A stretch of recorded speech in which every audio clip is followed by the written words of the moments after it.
Hello नमस्कार, स्वागत है आप सभी का। मेरा नाम है शेखर गुप्ता और आप देख रहे हैं फिजिक्स संकल्पना। बच्चों, पिछले वीडियो से हमने संघट पढ़ना शुरू किया। पिछले वीडियो में हमने बात की कि ये संघट क्या है, संघट कितने प्रकार का होता है और किस प्रकार के संघट में गतिज ऊर्जा संरक्षित होती है और गतिज ऊर्जा संरक्षित नहीं होती। मैंने आपको बताया कि संघट कैसा भी हो, कोई सा भी हो, संवेग हमेशा संरक्षित रहेगा। टक्कर से पहले का संवेग, टक्कर के दौरान का संवेग, टक्कर के बाद का संवेग हमेशा बराबर रहेगा।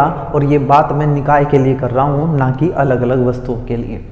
गतिज ऊर्जा के बारे में हमने क्या बात की थी कि गतिज ऊर्जा संरक्षित रह भी सकती है और गतिज ऊर्जा संरक्षित नहीं भी रह सकती। इसी आधार पे हमने संघट को अलग अलग रूपों में बांटा था, प्रकार में बांटा था कि अगर गतिज ऊर्जा संरक्षित रही, टक्कर से पहले की गतिज ऊर्जा बराबर टक्कर के बाद की गतिज ऊर्जा, तब हम कहेंगे कि हमारा संघट प्रत्यास्थी संघट है। लेकिन अगर पहले की गतिज ऊर्जा और बाद की गतिज ऊर्जा बराबर नहीं है, कुछ गतिज ऊर्जा गायब हो गई है, तो हम कहेंगे ये अप्रत्यास्थी संघट है।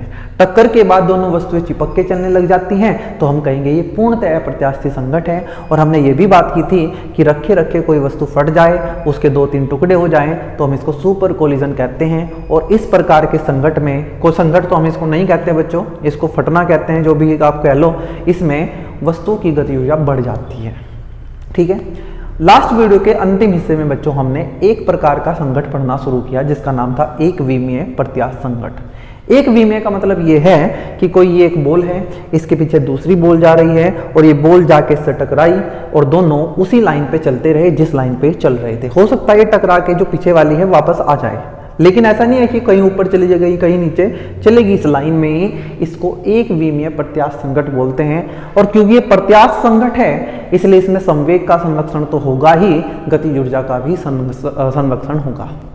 बच्चों, हमने ये भी बात की थी कि संघट के दौरान दो वस्तुएं एक दूसरे पे बल लगा के उन एक दूसरे के रूप को बिगाड़ देती हैं। मतलब कुछ ना कुछ डिफॉर्मेशन आ जाता है, विरूपण आ जाता है। इस विरूपण के कारण इस निकाय के अंदर, इन वस्तुओं के अंदर कुछ स्थितिज ऊर्जा संचित हो जाती है जो कि गतिज ऊर्जा से ही बनी है। मतलब शुरू में गतिज ऊर्जा ज्यादा थी, टक्कर के दौरान गतिज ऊर्जा कम होने लगती है जो कि स्थितिज ऊर्जा में बदल जाती है। बच्चों, हमने ये भी बात की पिछले वीडियो में कि एक टाइम ऐसा आएगा कि दोनों वस्तुएं एक दूसरे से चिपककर थोड़ी देर के लिए एक ही वेग से चलेंगी। और जब ऐसा होता है कि जब दोनों वस्तुएं एक वेग से चल रही है, उस टाइम सबसे ज्यादा स्थितिज ऊर्जा होती है निकाय के पास। इसका मतलब उसी टाइम पर गतिज ऊर्जा की हानि सबसे ज्यादा हुई होगी। और जब ये अलग होंगी, फिर से ये वापस उसी रूप में आने लगेंगी और जो इनके अंदर स्थितिज ऊर्जा है वो वापस से गतिज ऊर्जा में बदलने लगेगी। आज हम इसी एक विमीय प्रत्यास्थ संघट के ऊपर क्वेश्चन करेंगे बच्चों। लगभग 10 से 12 क्वेश्चन कराने की कोशिश करूंगा मैं, अगर हम कर पाएं 10 तो करेंगे। ठीक है। और आपको समझ आ जाएगा कि बहुत आसान है, जो हमने पहले पढ़ा है वही कुछ है, कुछ और नया नहीं है। न्यूमेरिकल शुरू करने से पहले बच्चों बस 2 मिनट और। मैंने कहा ये कोई वस्तु A है जिसका द्रव्यमान m1 है, ये वस्तु B है जिसका द्रव्यमान m2 है, और ये u1 वेग से चल रही है और ये u2 वेग से चल रही है। ये टक्कर से पहले की बात है।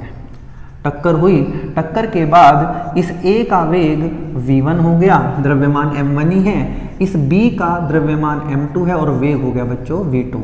तो हमें ये v1 v2 निकालने के लिए कहा जाता है, जिसका हमने सूत्र भी निकाला है पिछले वीडियो में। हमने कहा था कि v1 निकालने के लिए हमें क्या करना होता है, m1 माइनस m2।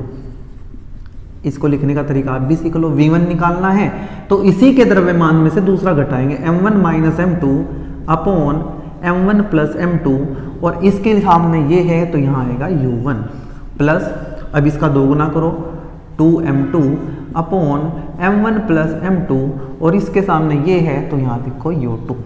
ठीक, ऐसे निकाल लेंगे। दूसरा v2 निकालना है तो m2 माइनस m1 करो, m2 minus m1 upon m2 plus m1, और v2 के सामने है u2 तो यहाँ लिखेंगे u2 प्लस, दोगुना करो किसका, m1 का, अपॉन m1 प्लस m2, और मैं बात कर रहा हूँ इसकी तो यहाँ है u1 तो यहाँ लिख देंगे u1। क्या याद करना जरूरी है? मैंने कहा नहीं, याद करना बिल्कुल भी जरूरी नहीं है। ये फॉर्मूला बिना फॉर्मूला याद किए काम चल जाएगा, लेकिन अगर फॉर्मूला याद रहा तो कई बार चीजें आसान हो जाती हैं, टाइम नहीं लगता। बिना फॉर्मूला याद किए हम कॉन्सेप्ट से कर लेंगे, लेकिन हो सकता है थोड़ा सा टाइम ज़्यादा लग जाए।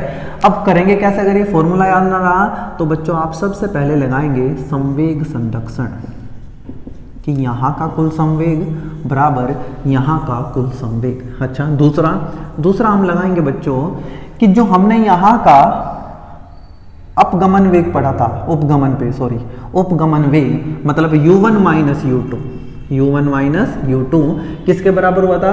पृथक्करण वेग के, v2 माइनस v1। ये हम याद कर लेंगे। ध्यान ये रखेंगे ये तो हमेशा ही लगना है चाहे कोई भी संघट है, लेकिन ये केवल प्रत्यास्थी संघट के लिए ही मान्य है, और आज हम प्रत्यास्थी संघट पढ़ रहे हैं इसलिए हम इसको लगा पाएंगे। ठीक है, तो बच्चों बिना किसी देरी के शुरू करते हैं हम क्वेश्चन करना। लगभग 5-6 मिनट हमने खराब नहीं किए हैं, हमने रिवाइज किया है। अब हम करेंगे क्वेश्चन रोज की तरह मैं अब आपको पढ़ के बता दूंगा, फिर हम उसको सोल्व करेंगे। आप लिखना चाहे तो लिख लेना। पहला क्वेश्चन कहता है बच्चों, दो कण ए व बी जिनका द्रव्यमान समान है 15 मीटर पर सेकंड व 10 मीटर पर सेकंड के वेग से एक सरल रेखा के अनुदिश गति कर रहे हैं।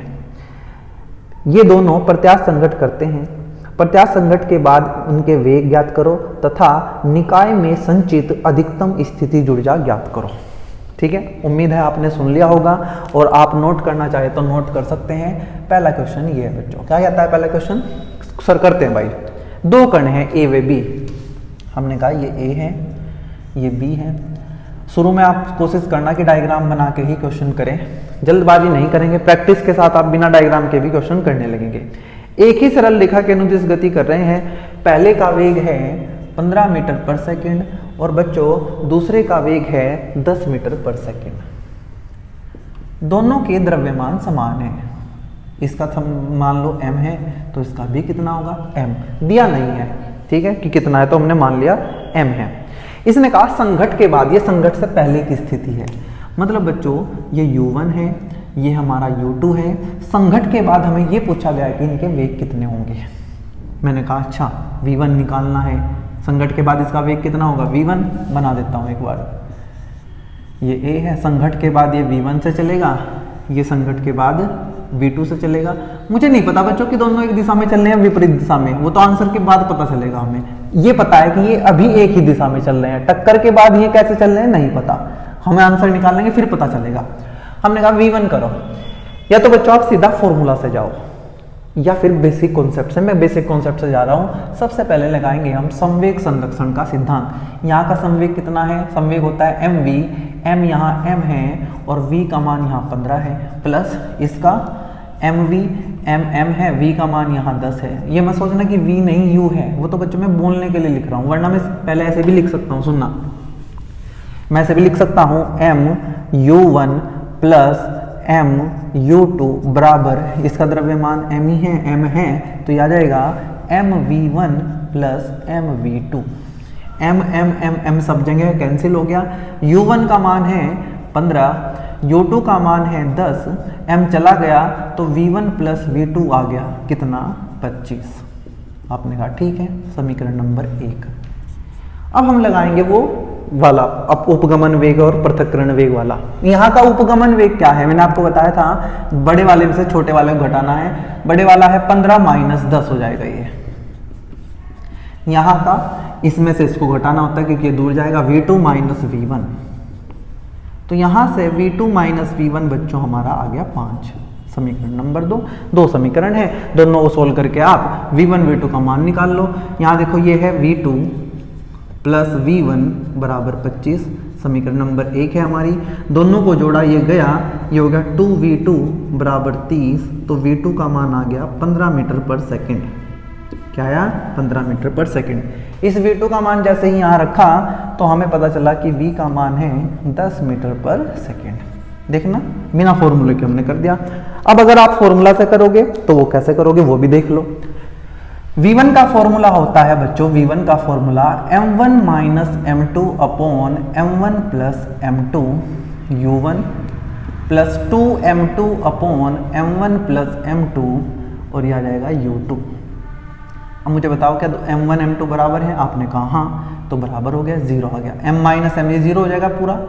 u1 कितना है? 15 प्लस 2m2, m2 तो m ही है, m प्लस एम 2m हो जाएगा और u2 का मान कितना है 10, तो यह आ जाएगा बच्चों 2m से 2m गया, यह आ गया 10 मीटर पर सेकेंड। देखो v1 का मान आया है 10 मीटर पर सेकेंड।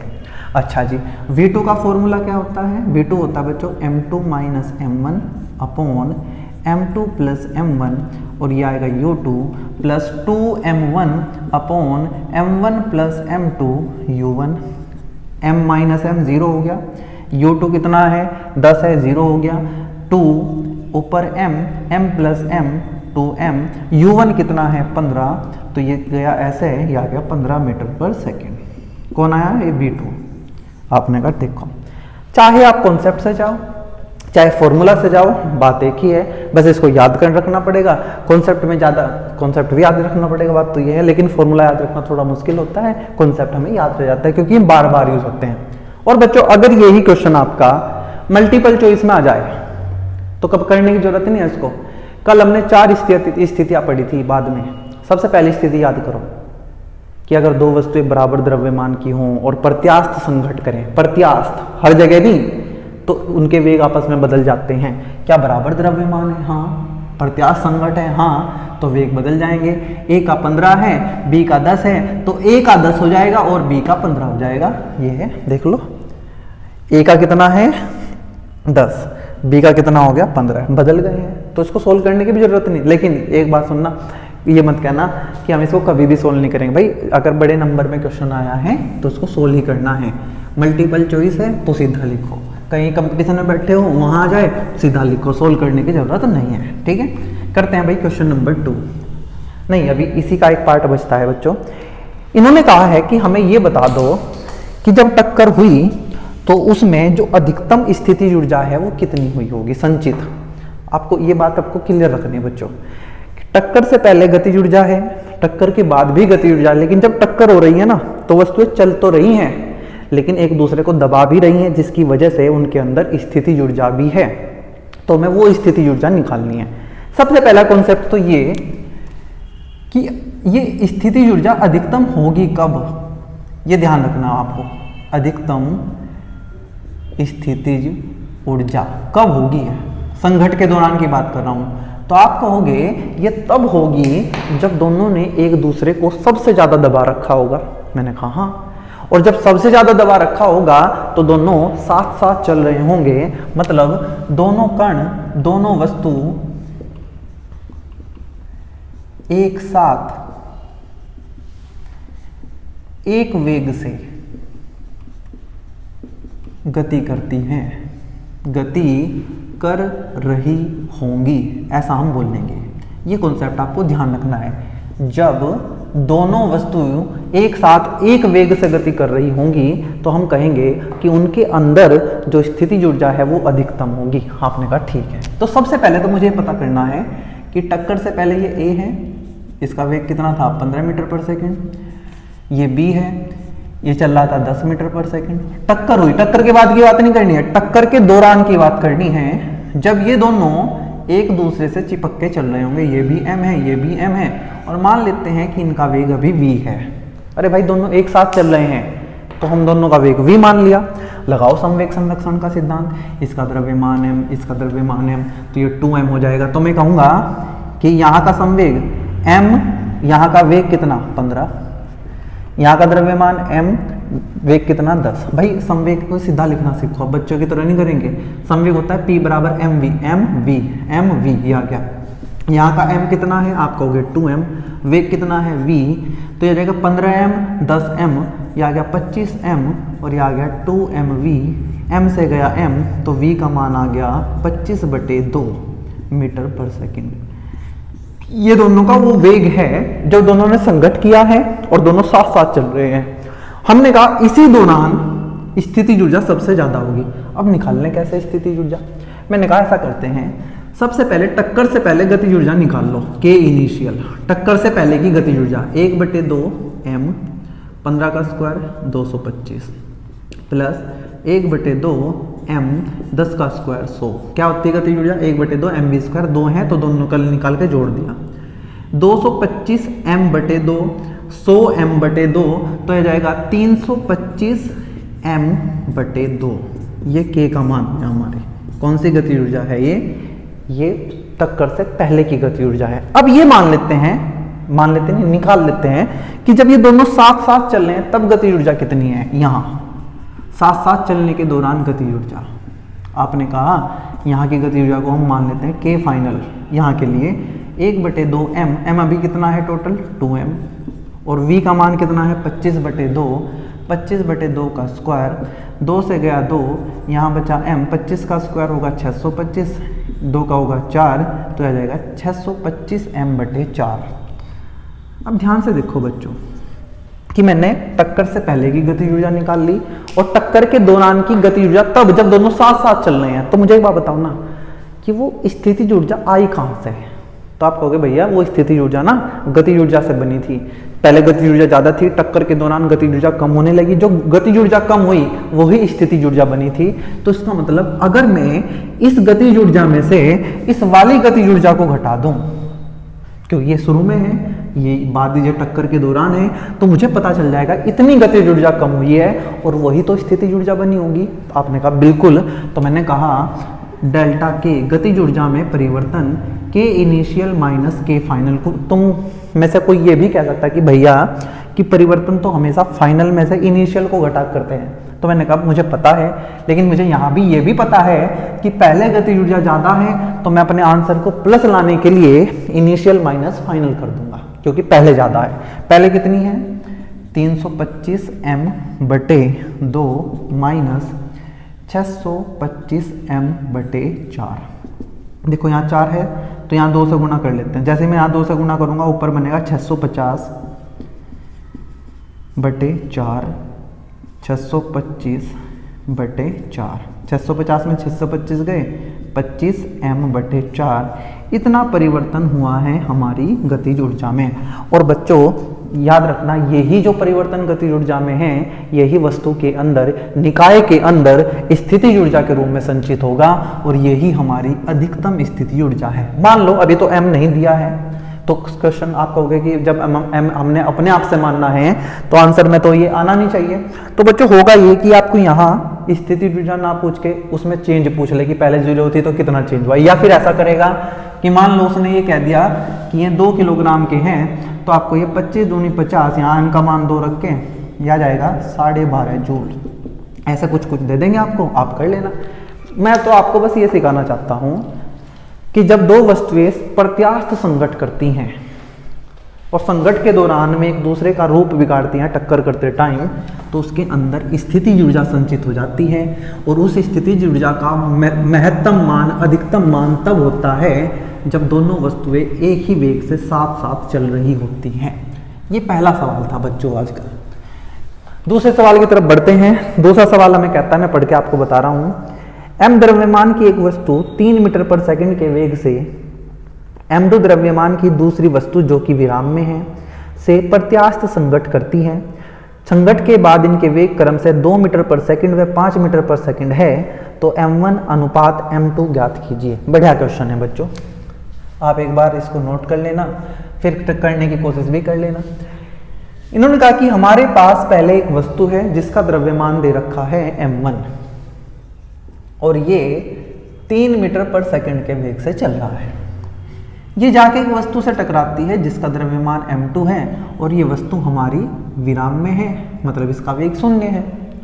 टक्कर होती है बच्चों, टक्कर हो गई है और टक्कर के बाद ये जो पहले वाली है m1, इसका वेग हो जाता है बच्चों हमारा कितना 2 मीटर पर सेकंड, और दूसरे वाली जो है m2, इसका वेग हो जाता है हमारा 5 मीटर पर सेकंड। हमें कहा गया है इन दोनों के द्रव्यमान का अनुपात निकाल लो कि कितना अनुपात होगा। देखो बच्चों, करने को तो आप इसको फॉर्मूला से भी कर सकते हो और वहां से m1 m2 निकाल लो, लेकिन मैं कहूँगा जरूरत नहीं है, बेसिक से जाओ, संवेग संरक्षण लगाओ। क्या कहता है संवेग संरक्षण? टक्कर से पहले का संवेग बराबर टक्कर के बाद का संवेग। आपने कहा ठीक है, हमने कहा यहाँ का संवेग कितना, आपने कहा 3m1, p बराबर mv। यहाँ का ये विराम में है, विराम का मतलब वेग 0 है तो उसका संवेग भी 0 हो जाएगा। ये कितने से चल रहा है 2 से तो संवेग हो गया 2m1, ये चल रहा है 5 से तो संवेग हो गया 5m2। आपने कहा ठीक है, यहाँ से 3m1 बराबर 2m1 प्लस 5m2, 3m1 में से 2m1 गए तो इधर बचा 1m1 और इधर बचा 5m2, तो यहाँ से जो m1 बटे m2 आया वो आया 5, या ये कहिए कि m1 अनुपात m2 आया है 5:1। देखना कितने आसानी से हम कर दिया बिना फॉर्मूला के, को सिर्फ कॉन्सेप्ट से। फॉर्मूला लगाते हैं ना, अब इसमें आपको बहुत लंबा चौड़ा सा पहले तो फॉर्मूला ही लिखना पड़ जाएगा, फिर आपको इसको सोल्व करेंगे। ठीक है, आगे हमारा आंसर कितना 5:1। आगे बढ़ते हैं, क्वेश्चन नंबर 3 करेंगे बच्चों। क्वेश्चन नंबर 3 पढ़ के मैं आपको सुना रहा हूं, आप सुन लेना और लिख लेना। रबर की 2 ठोस गेंद जिनका द्रव्यमान क्रम से 200 ग्राम व 400 ग्राम है, विपरीत दिशाओं में गति कर रही हैं। ए का जो पहली गेंद है उसका नाम इसने ए दे दिया, दूसरे वाले का बी दे दिया। ए का वेग 0.3 मीटर पर सेकंड है। टक्कर के बाद दोनों विराम में आ जाती हैं दोनों। बी का वेग ज्ञात करो, टक्कर से पहले बी का वेग ज्ञात करो। सुन लिया आपने, लिख लेना भाई इसको। क्वेश्चन नंबर 3, इसने कहा है कि 2 गेंद है, रबर की 2 गेंद है, एक ए है और एक बी है। इसने कहा इसका द्रव्यमान 200 ग्राम है, इसका द्रव्यमान हमारा 400 ग्राम है, m1 m2 मान लेंगे इनको। विपरीत दिशाओं में गति कर रहे हैं, विपरीत दिशाओं में पढ़ते रहना भाई, विपरीत दिशाओं में। इसने कहा है कि इसकी जो चाल है ए की 0.3 मीटर पर सेकंड है, इसकी हमें नहीं पता तो मैंने इसकी यू मान ली। ठीक है, इसने कहा टक्कर हुई और टक्कर होके दोनों ही विराम में आ गई। मुझे नहीं पता चिपकी हुई है या नहीं, बस ये पता है कि दोनों ही किस में हैं, विराम में हैं। विराम में मतलब दोनों का ही वेग 0 हो गया। इसने कहा है कि मुझे बता दो कि टक्कर से पहले बी का वेग कितना था, मतलब मुझे यू निकालना है। फॉर्मूला से जाने की कोई जरूरत नहीं, बिल्कुल भी कॉन्सेप्ट से जाओ बिल्कुल। संवेग संरक्षण लगाओ, संवेग संरक्षण, टक्कर से पहले का संवेग बराबर टक्कर के बाद का संवेग, बाद का संवेग तो 0 है क्योंकि विराम में आ गई है। इसका संवेग कितना है, आपने संवेग होता है mv, m कितना 200 ग्राम, v कितना 0.3। कुछ के दिमाग में आ रहा होगा कि ग्राम को किलोग्राम में नहीं बदलना क्या, मैंने कहा नहीं बदलने की जरूरत है क्योंकि यहाँ इक्वेशन बन रही है बराबर में, इधर भी यही है इधर भी है, तो चेंज करने की जरूरत नहीं है। करोगे भी तो क्योंकि इधर 0 है, चेंज करने पे भी यही आएगा, मतलब फर्क नहीं पड़ेगा, चेंज करो या ना करो आंसर पे कोई फर्क पड़ने वाला नहीं है। ये बॉल इधर जा रही है तो मैंने इसको प्लस ले लिया, देखो अब ये विपरीत दिशा में है तो इसको माइनस लेना पड़ेगा बच्चों। अब तक 2 सवाल जो किए उसमें सेम दिशा में चल रहे थे, सेम दिशा में चलने का मतलब दोनों प्लस लिया हमने, ये विपरीत में है तो माइनस ले लिया। इसका द्रव्यमान 400 है, साथ में यू लिखेंगे बराबर आ जाएगा 0, यहाँ तो कोई संवेग है ही नहीं, तो यह आ जाएगा 400 यू बराबर 200 गुणा 0.3। आपने कहा ठीक है, तो u कितना आ जाएगा बच्चों 200 गुणा 0.3 बटे 400, ये गया तो u का मान आ गया 0.30 बटे 2 से 4 गया 2 बार, तो ये u का मान आ गया 0.15 मीटर पर सेकेंड। अब ये बस सोचना कि यहाँ तो 3 था, ये 30 कैसे कर दिया, दशमलव के बाद में 0 अपनी मर्जी से बढ़ा सकता हूँ अगर कुछ नहीं है। ठीक है, मुझे आंसर लिखना था तो मैंने लिख दिया। इसका मतलब ये जो बी है ये विपरीत दिशा में 0.15 मीटर पर सेकंड से चल रही है और टक्कर करने के बाद दोनों विराम में आ जाएंगी। प्रत्याश संगत है बच्चों, बिल्कुल ठीक है जी। अच्छा जी, आगे बढ़ेंगे, करेंगे क्वेश्चन नंबर 4। क्वेश्चन नंबर 4 कहता है बच्चों, 2 समान द्रव्यमान के कण 3 मीटर पर सेकंड व -5 मीटर पर सेकंड के वेग से एक ही सरल रेखा में गति करते हैं। प्रत्याश संघट के बाद उनके वेग ज्ञात करो। क्वेश्चन नंबर 4, 2 समान द्रव्यमान के कण, द्रव्यमान नहीं दिया है मैंने तो दोनों का द्रव्यमान mm मान लिया।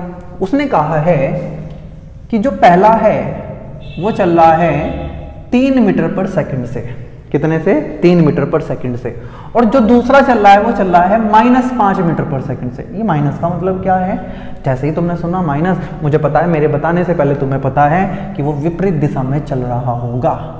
m ही द्रव्यमान है, ये है उसका 5 मीटर पर सेकंड, माइनस लिख दूंगा तो ये हो जाएगा कि ये विपरीत दिशा है, लिखने की कोई जरूरत वैसे है नहीं। ठीक है, वो तो हम कर लेंगे इक्वेशन में, माइनस सिर्फ ये बता रहा है कि दिशा विपरीत है। इसने कहा कि टक्कर के बाद इनके वेग बताओ। पहली बात तो मुझे पहले इसका आंसर पता है, क्योंकि द्रव्यमान बराबर हैं, संघट प्रत्यास्थ है, तो मुझे पता है कि दोनों अपने वेग की अदला बदली कर लेंगे। टक्कर के बाद इसका वेग हो जाएगा -5 मीटर पर सेकंड, इसका हो जाएगा 3 मीटर पर सेकंड। लेकिन करके देखेंगे, करके देखते हैं भाई, लगाते हैं कौन सा। आपने कहा इसको मान लेता हूँ u1, इसको मान लेता हूँ u2। टक्कर के बाद हमने मान लिया v1 v2 हो गए होंगे, ठीक है। संवेग संरक्षण लगाते हैं पहले, संवेग संरक्षण। आपने कहा इसका संवेग है 3m। आपने कहा ठीक है, इसका है -5m। हाँ भाई, दिशा लगानी पड़ेगी संवेग में, संवेग सदिश राशि है, बराबर ये m है। हमने कहा इसका वेग v1 हो गया होगा, मैंने मान लिया ऐसे ही चल रहे हैं दोनों, ठीक है। देखो जिस चीज़ का हमें पता ही नहीं है कि क्या होगा क्या नहीं होगा, तो उसको आप इसी दिशा में मान लो। पहले तो पता है कि दोनों ऐसे चल रहे हैं, ऐसे, लेकिन मान लो कि टक्कर के बाद दोनों ऐसे चलेंगे, इसका वेग बाद में v1 हो जाएगा, इसका वेग v2 हो जाएगा, तो मैं लिखूंगा mv1 प्लस mv2। आपने कहा ठीक है, m या देखो -2m बचा, यहाँ m कॉमन आके ये v1 प्लस v2 हो गया, और यहाँ से v1 प्लस v2 हमारा -2 आ गया। समीकरण हमने 1 बना दी, ठीक है। आपने कहा जी बिल्कुल ठीक। अब लगाओ उपगमन वेग और पृथक्करण वेग। उपगमन वेग क्या होता था बच्चों? बड़े वाले में से छोटे वाला घटाते थे। बड़ा है 3, कुछ कहेंगे नहीं भैया 5 बड़ा है। अरे भाई ये माइनस भी लगा हुआ है इसमें, वैसे बड़ा तो यही है क्योंकि तेज चला, लेकिन माइनस दिशा भी तो देखनी है, तो इसमें से इसको घटाएंगे तो 3 माइनस -5, वो सदिश राशि है ना, दिशा लगानी पड़ती है। 3 माइनस -5, अगर ये +5 होता तो मैं करता, वैसे फिर तो ये बहुत संगठ ही ना होता। अगर ये तेज चल रहा होता, मान लो ये 5 होता, ये 3 होता, तो मैं कहता 5 माइनस 3, अगर एक ही दिशा में चल रहे होते। अब विपरीत दिशा में चल रहे हैं तो इसमें से इसको घटाएंगे, और यह है -5 बराबर। बाद का वेग कितना है? v1 v2, तो v2 बड़ा होगा तो v2 माइनस v1। बात समझ नहीं आ रही कि यार अगर मैं संगठ के बाद बना दूं और इसका वेग v1 कर दूं, इसका वेग v2 कर दूं, तो हम कहेंगे v2 माइनस v1। तो ये आ गया v2 माइनस v1 बराबर 8, समीकरण नंबर 2। आपने कहा ठीक, एक समीकरण ये, एक समीकरण वो लिख दो। ये आ जाएगा v2 प्लस v1 बराबर -2, ये गया 2v2, 8 में से 2 गया 6, तो v2 आ गया 3 मीटर पर सेकंड। मतलब ये वाला जो पहले ऐसे चल रहा, देखो जो v2 है ना, v2 वो किसका वेग है? वो इसका वेग है जो पहले -5 से चल रहा था। अब आंसर प्लस आया, मतलब जब ये इससे टक्कर करेगा ना, तो ये इससे टक्कर करके उस दिशा में चलने लगेगा। प्लस ये बता रहा है कि दिशा ऐसे है, तो v2 का मान देखो कितना आया, 3 मीटर पर सेकंड। अच्छा, आपने कहा v1, आपने कहा यहाँ रख दो v2 का मान है 3, ये -2, तो v1 आ जाएगा -5 मीटर पर सेकंड। अरे भाई v1 पहले ऐसे, v1 किसका वेग है? इसका, टक्कर के बाद का। ये पहले इस दिशा में चल रहा था 3 से, लेकिन अब ये वापस जाने, टक्कर करके वापस चले जाएगा कितने से? -5 मीटर पर सेकंड से, मतलब 5 मीटर पर सेकंड से माइनस सिर्फ दिशा बता रही है। और ये तो मुझे पहले ही पता था कि ये दोनों टकराने के बाद अपने वेग बदल लेंगे, क्योंकि प्रत्यास्थ संघट है और द्रव्यमान बराबर है। ये वेग की अदला बदली केवल तभी होगी जब द्रव्यमान बराबर हो, और मोस्ट इंपोर्टेंटली टक्कर हमेशा प्रत्यास्थ होनी चाहिए। जब हम अप्रत्यास्थ टक्कर पढ़ेंगे तब ये कॉन्सेप्ट नहीं लगेगा, ठीक है। अच्छा, एक चीज और बताता हूँ बच्चों, कई बार ना, मतलब जब बड़ी बातें करते हैं हम, थोड़ी ज्यादा समझ वाली बातें करते हैं, तो ऐसा कहते हैं कि ऐसा लग रहा है कि ये 2 बॉल ना ऐसे आ रही हैं, और ये ऐसा लगा, देखो ये बॉल जब इससे टकराई तो ये वापस जाएगी। आपने कहा हाँ, ये गई वापस, बिल्कुल। ये कितने वेग से गई? इतने से। ये वापस कितने से गई? इतने से। तो ऐसा नहीं लग रहा क्या कि शायद ये दोनों बॉल एक दूसरे के अंदर से निकल गई हो? आपने कहा हाँ भैया, बात तो है कि भाई ये जब ये आई और इससे टक्कर करी इसने, तो वापस गई कितने वेग से?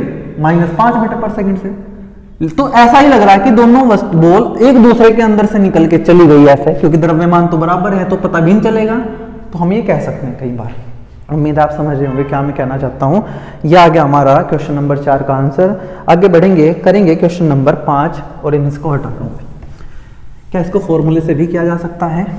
करके देखना, आंसर यही आएगा, ठीक है। बस तरीके से करना, ये साइन लगा के, प्लस माइनस के साइन का ध्यान रखना है आपको।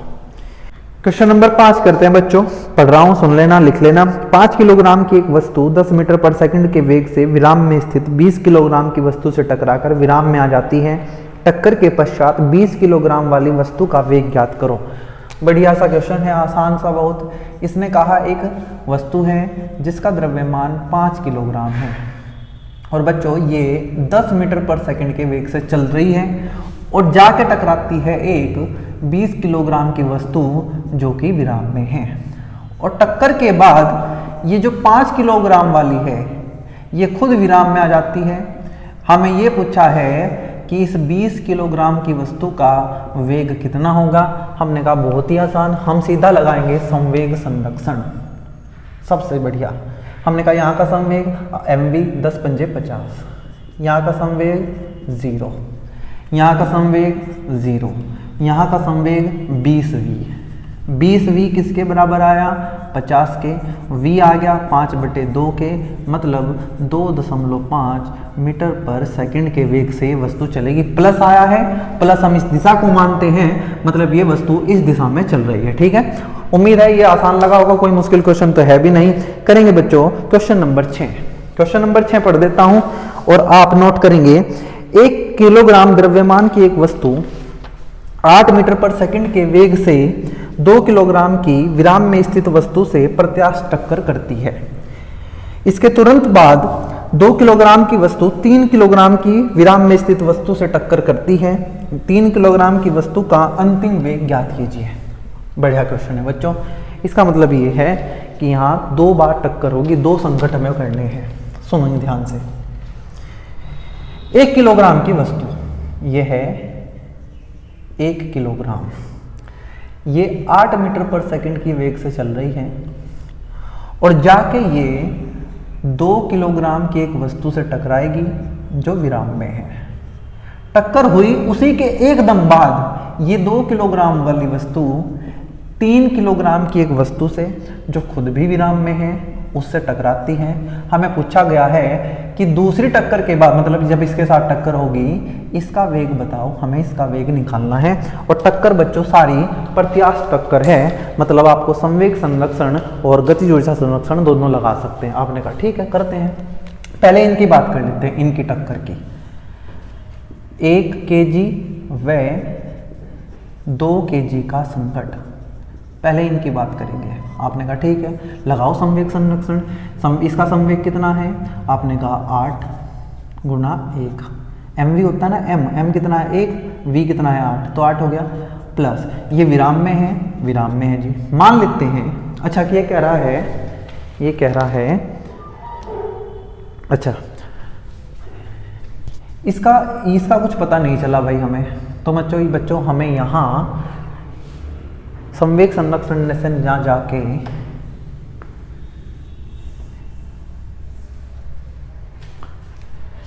इसको बच्चों हम फॉर्मूला से करते हैं। फॉर्मूला से हमें कहा गया है कि एक वस्तु ये है, एक वस्तु ये, मैंने कहा ये u1 है, ये u2 कितना हो जाएगा, इसका 0 हो जाएगा। अभी इनकी बात कर रहे हैं। टकराने के बाद इसका वेग v1 होगा, इसका वेग v2 होगा। तो मुझे v2 निकालना है, मुझे इसके वेग से मतलब नहीं है, मुझे इसके वेग से मतलब है, तो v2 निकाल लेंगे। क्या होता है भाई v2 का फॉर्मूला आपको कि भैया v2 होता है m2 minus m1 upon m2 plus m1, और v2 है तो यहाँ u2 आएगा और यहाँ आएगा 2m1 upon m2 plus m1 और यहाँ आएगा u1। मैंने कहा m2 कितना है? आपने कहा 2, m1 कितना है 1 kg, नीचे आएगा 2 प्लस 1, u2 कितना? u2 है 0, ये तो विराम में है। 2 m1 कितना है? m1 है 1 अपॉन m1 प्लस m2 तो आ जाएगा 1 प्लस 2, और u1 कितना है? ये है 8, तो ये 0 हो गया। ये 2/3 और 8 दूनी 16, 16/3 मीटर पर सेकंड इसका वेग आ गया। ये बच्चों v2 आ गया हमारा। v2 क्या है? v2 है इस जो दूसरे 2 किलोग्राम की गेंद है इसका टकराने के बाद का वेग। आपने कहा आप v1 क्यों नहीं निकाल रहे? बच्चों कहानी में इंपॉर्टेंस इसकी है, पहले ये इसके साथ टक्कर कर रहा है, फिर ये इसके साथ टक्कर करेगा, मतलब हमें इस पे ज्यादा ध्यान देना है, इस पर। आपने कहा ठीक है, हमें पता चल गया। अब बच्चों हम इन पे ध्यान देंगे। 2 kg व 3 kg का संघट, आपने कहा ठीक है, 2 kg और 3 kg का संघट में हमें इसका वेग निकालना है। अब अगर मैं इसको पहली बॉल मान लूं और इसको दूसरी बॉल मान लूं, सुनना ध्यान से, इंपॉर्टेंट है ये बात। अगर मैं अब इसको भूल जाऊं यहां से बच्चों, तो ये 2 ही तो बची, और टक्कर के बाद मुझे इसका वेग निकालना है, तो मतलब मुझे v2 निकालना है। आप ये मत कहना कि v2 इसका था, हाँ था, लेकिन वो पहले संघट के लिए था। अब दूसरा संघट इन दोनों का है, मुझे बाद वाले का वेग निकालना है, तो v2 निकालना है। थोड़ी देर के लिए चलो लो मैं v2 डैश कह देता हूँ, कभी आप कहो कि v2 तो हमने निकाल लिया। अब ये बच्चों v2 जो है, ये v2 जो इसका वेग हो गया है, अब ये विराम में नहीं रही, अब ये चल रही थी कितने से, 16/3 मीटर पर सेकंड से। ध्यान से सुनो, ये पहले संघट के लिए विराम में थी, संघट हो गया, ये चलने लगी, अब ये इसके साथ संघट करेगी, अब ये विराम में है और ये गति में है, तो अब ये संघट से पहले की बात हुई, तो अब मैं इसको u1 बोल दूंगा, ये विराम में है तो u2 शून्य हो जाएगा, और मुझे संघट के बाद इसका वेग निकालना है दूसरी का, तो मैं इसको v2 बोल दूंगा। फॉर्मूला होता है m2 minus m1 upon m2 plus m1। v2 की बात करें तो u2 करेंगे, डबल करेंगे m1 का, m2 प्लस m1 और यहाँ लिखेंगे u1। आपने कहा ठीक है, u2 मतलब टक्कर से पहले इसका वेग कितना था, 0, तो ये सारा 0 हो गया। आपने कहा ठीक। 2m1 मतलब पहला, वो मत सोचना, वो भाई गायब कर दिया, आप संघट यहाँ हो रहा है, तो ये काम करेगा अब m1 का बटे दोनों का वेग को, दोनों का कुल द्रव्यमान 2 + 3 5, और u1 मतलब 16/3। अब ये मत कहना कि u2 आप यहाँ ये रख दो, या v2 हमने पहले निकाला, मैं समझा चुका हूँ कि कैसे हम कर रहे हैं। तो ये जाएगा बच्चों 2 दूनी 4, 16 चौके 64, 5 तिया 15, ऐसे ही होगा शायद, कोई दिक्कत नहीं है। तो ये आ गया v2 64/15 मीटर पर सेकंड, 15 चौक 60, 4, 15 दूनी 30, 10, 15 छिक 90, यहाँ ऐसे ही आंसर आ जाएगा 4.26 मीटर पर सेकंड। उम्मीद है ये समझ आ गया होगा आपको। आगे बढ़ते हैं बच्चों और अपने अब लास्ट क्वेश्चन की तरफ बढ़ते हैं। ऐसा करते हैं 2 क्वेश्चन और कराता हूँ मैं आपको, ठीक है, 2 क्वेश्चन। चलिए क्वेश्चन नंबर 7 करेंगे बच्चों।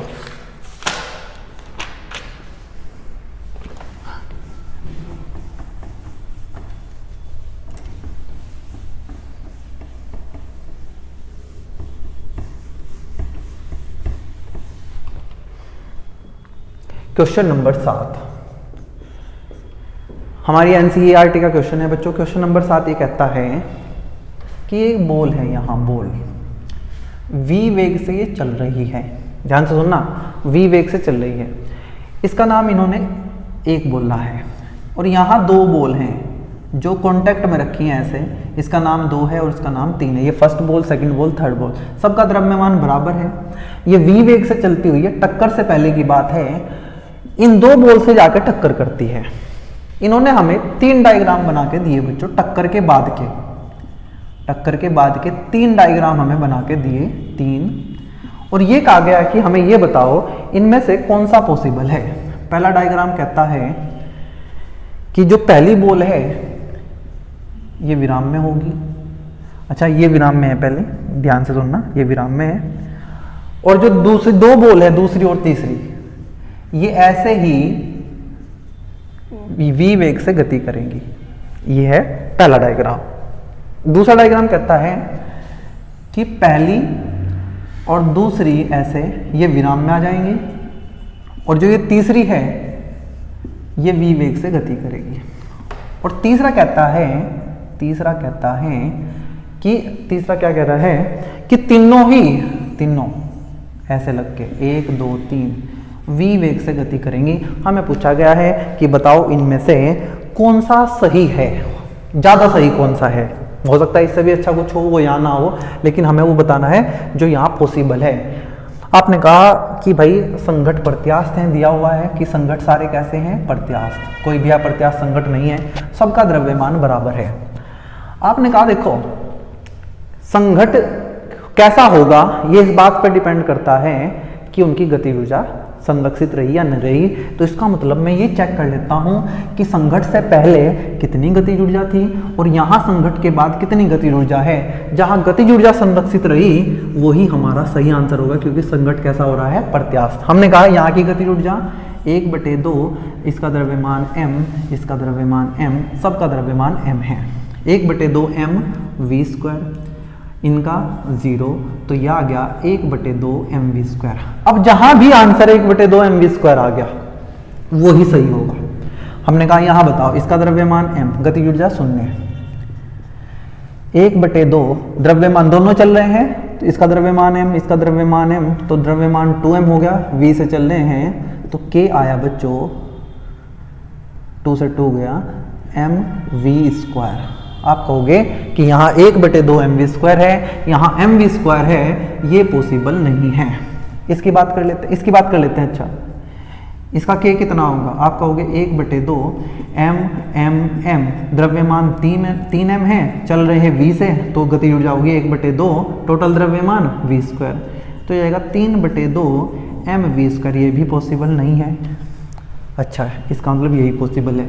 यहाँ गतिज ऊर्जा 0, यहाँ 1/2 इसका द्रव्यमान m, ये विराम में है, विराम में गतिज ऊर्जा 0, इसका हो जाएगा 1/2 mv²। इसका मतलब ये ही हमारे गतिज ऊर्जा के संरक्षण को सही साबित कर रहा है, तो ये पॉसिबिलिटी है। इसका मतलब ये है बच्चों कि ये बोल जाएगी, आपने देखा भी होगा ऐसा, ये टक्कर करेगी, टक्कर होने की वजह से ये चिपक जाएगी इससे और ये दूर छिटक जाएगी। समान द्रव्यमान में गतिज ऊर्जाओं की वो वेगों का अदला बदली हो जाती है। अगर ये ना होता, ये होता तो ये खुद विराम में आ जाता, ये चल जाता, लेकिन क्योंकि इसके सामने है इसलिए ये अपने खुद नहीं चल पाया, इसने किसको चलाया? m को। आप ऐसे करके कर सकते हैं। आपने देख लिया गतिज ऊर्जा का संरक्षण हमने लगाया है। ठीक है, आगे बढ़ते हैं, करेंगे क्वेश्चन नंबर 8।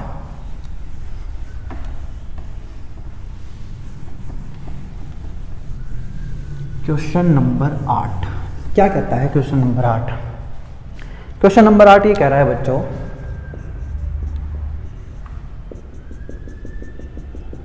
कि यहां हमने एक पेंडुलम लिया ऐसे,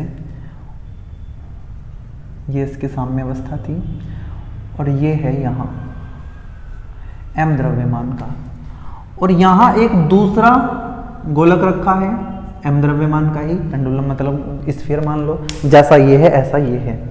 इसने ये कहा है कि अगर ये बिल्कुल प्रत्यास्थ पदार्थ से बने हुए, मतलब इनके बीच जो टक्कर होगी वो प्रत्यास्थ टक्कर होगी और यहाँ घर्षण वगैरह कुछ नहीं है, तो ये बताओ कि टक्कर करने के बाद ये जो A है और ये जो B है इनका क्या होगा? आप कहोगे भैया कि जब ये यहाँ है कुछ कोण थीटा पे, अगर मैं यहाँ स्थितिज ऊर्जा को 0 मान लूँ तो कुछ ऊंचाई पे जाने के कारण इसकी स्थितिज ऊर्जा हो जाएगी mgh, जो कि ये होती है h। हाँ या ना? हाँ, हमें पता भी है कि अगर ये L है तो ये L cos थीटा होता था, पूरा L है तो H कितना आता था? L minus L cos theta. लेकिन आज हमारा वो काम नहीं है, हमें तो बात करनी है कि इसके पास यहाँ स्थितिज ऊर्जा है। जब मैं इसको छोड़ दूंगा तो इसकी गतिज ऊर्जा बढ़ती जाएगी और यहाँ आके इसकी गतिज ऊर्जा कितनी हो जाएगी? 1/2 mv², जो कि mgh के बराबर होगी। लेकिन क्योंकि टक्कर प्रत्यास्थ होनी है, ये विराम में है, ये गति कर रहा है, मान लो यहाँ इसका वेग v हो जाएगा इसका, तो बच्चों एक बात बताओ ना, टक्कर प्रत्यास्थ होनी है, द्रव्यमान दोनों का बराबर है, तो दोनों के वेग की अदला बदली हो जाएगी। इसका मतलब ये जो विराम में है ये चलने लगेगा और ये जो गति में है ये यहाँ के विराम में आ जाएगा। मतलब A जब इससे टकराएगा तो ये m उतने ही वेग से चलेगा जितना वेग m का है, लेकिन m यहाँ विराम में आ जाएगा। ठीक है, उम्मीद है बच्चों ये बात आपको समझ आ गई होगी। चलिए बच्चों करते हैं क्वेश्चन नंबर 9। क्वेश्चन नंबर 9 क्या कहता है? क्वेश्चन नंबर 9, क्वेश्चन नंबर 9 ये कहता है बच्चों, सुन लो एक बार। 1 किलोग्राम द्रव्यमान की एक गतिमान वस्तु 19 किलोग्राम द्रव्यमान की एक दूसरी स्थिर वस्तु से सीधा प्रत्यास्थी संघट करती है, तो सिद्ध कीजिए कि गतिशील वस्तु संघट की इस प्रक्रिया में अपनी संपूर्ण गतिज ऊर्जा का लगभग 19% स्थिर वस्तु को स्थानांतरित कर देगी। बढ़िया क्वेश्चन है और ये आज की वीडियो का हमारा लास्ट क्वेश्चन होगा बच्चों।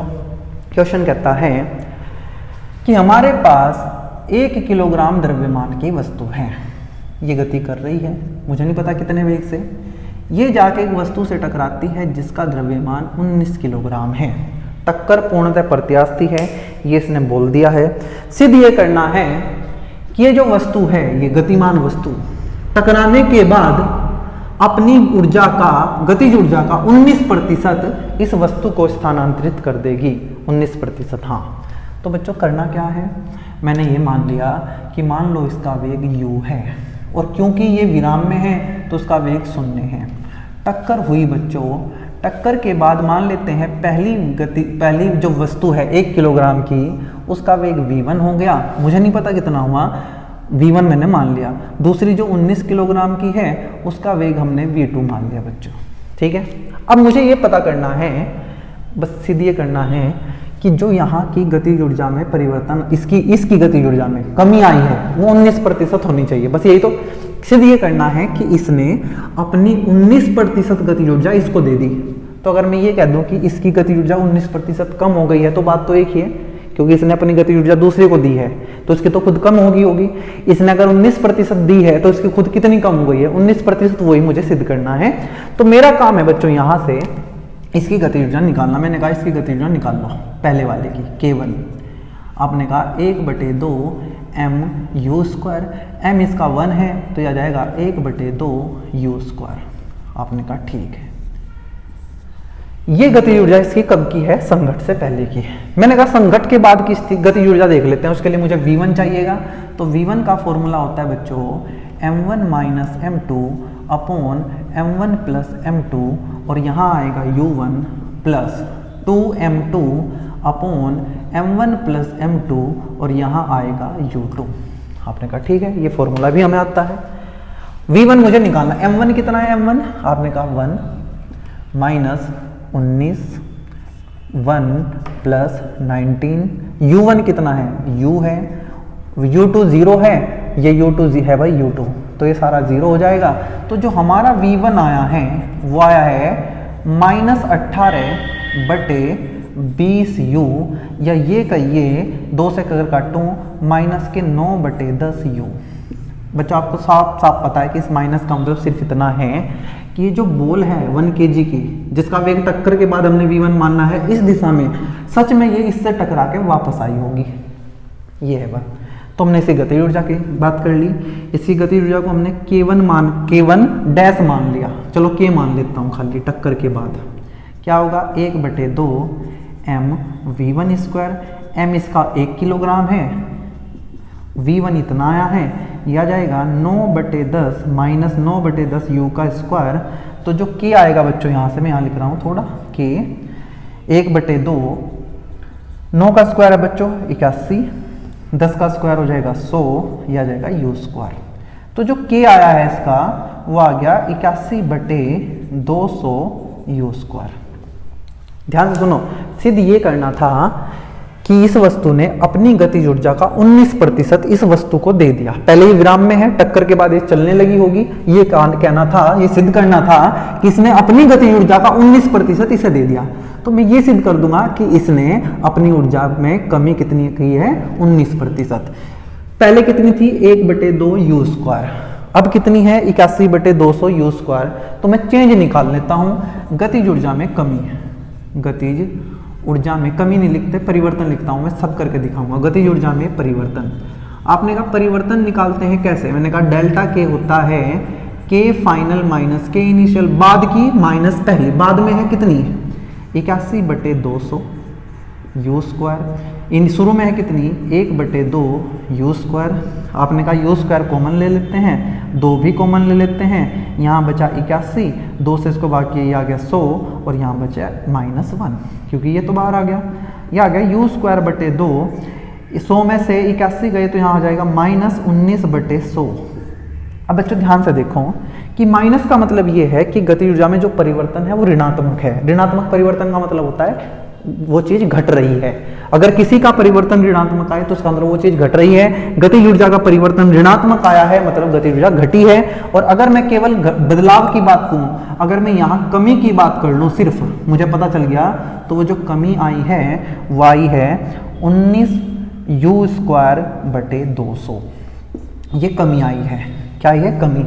बच्चों एक चीज और बता दूं कि कभी भी आपको प्रतिशत परिवर्तन निकालना हो, क्या निकालना हो, प्रतिशत परिवर्तन, तो एक काम करना चाहिए, ऊपर लिखना चाहिए कि परिवर्तन कितना है, डिवाइड में मूल लिखना चाहिए कि जो मेन था, ओरिजिनल कितना था, गुना 100।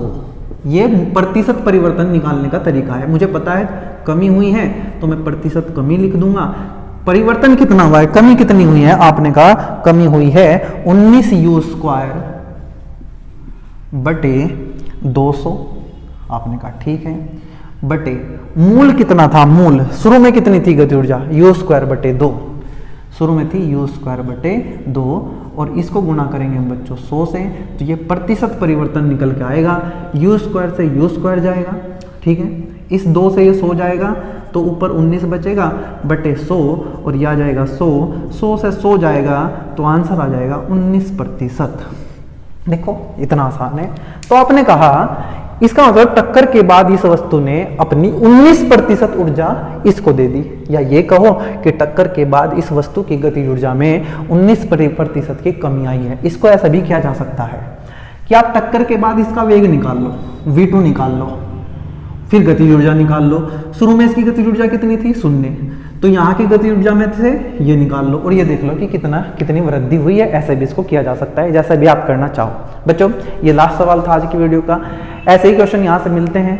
11th क्लास के लिए इतना काफ़ी है अगर प्रत्यास्थी संघट की बात करूँ, लेकिन अगर जेईई मेंस पे बैठना है, नीट में को बैठना है, एडवांस को देखना है तो इतना काफ़ी नहीं है। उसके लिए बच्चों हमें थोड़ी आगे की चीज़ें और पढ़नी पड़ेंगी, लेकिन क्लास 11th के लिए बहुत ज़्यादा, मतलब ऐसा नहीं है कि ये बहुत कम है, ठीक है, या इतना पढ़ के आप बिल्कुल भी खराब नहीं करोगे स्कूल के एग्जाम में। और सही बताऊं नीट के क्वेश्चन भी यहाँ से कर लोगे, लेकिन वो जो एक टॉपिक आए पढ़ना है हमें बच्चों, पुनर्विस्थापन गुणांक, वो हमारी एनसीईआरटी में मेंशन नहीं है।